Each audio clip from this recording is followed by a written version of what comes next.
is what we learned today from Kiran. All what we know. Kiran, interesting choice of grammar, which I think our grammarians should talk about. All what we know. Great content. And you even brought a special guest just to cheer you on. Good job. Great content. 97%, or 47%, I can't read my writing, 47% of our day is spent in mind wandering. I don't know about you guys, but I think I spent a lot more time than that. I seriously don't know who they're analyzing.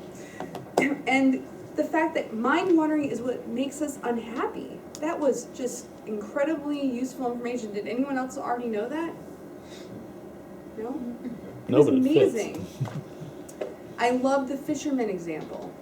I know Joe loved it also. He loves going out and fishing on the weekends in his boat.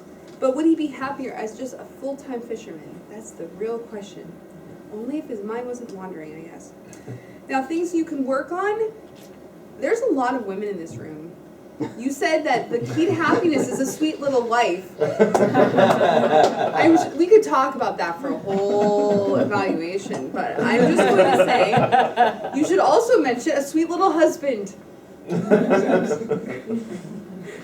That may make someone happy, but you might as well add it in. May not be Kiran, though. Your opening and your closing, you just said, okay, folks, why don't you listen to me now? That was your opening. And the end was, okay, so focus. This is the most important information in the world. I feel like you should have been a lot more vehement, more having a bigger opening, maybe asking a really big question.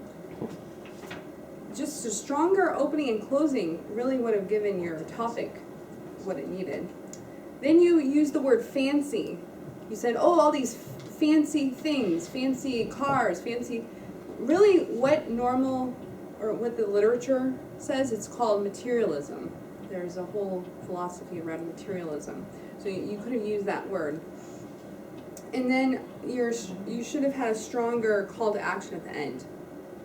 That would have been a great ending. Now, another great thing I loved is your structure. You laid it out very clearly. You talked about what we all think is going to make us happier, and then you talked about the TED Talk, and then you gave us the information, which is mind-wandering. So I think it was easy to follow, and I'm going to go to that website and sign up to find out what my mind is doing all day long. Dr. Jim.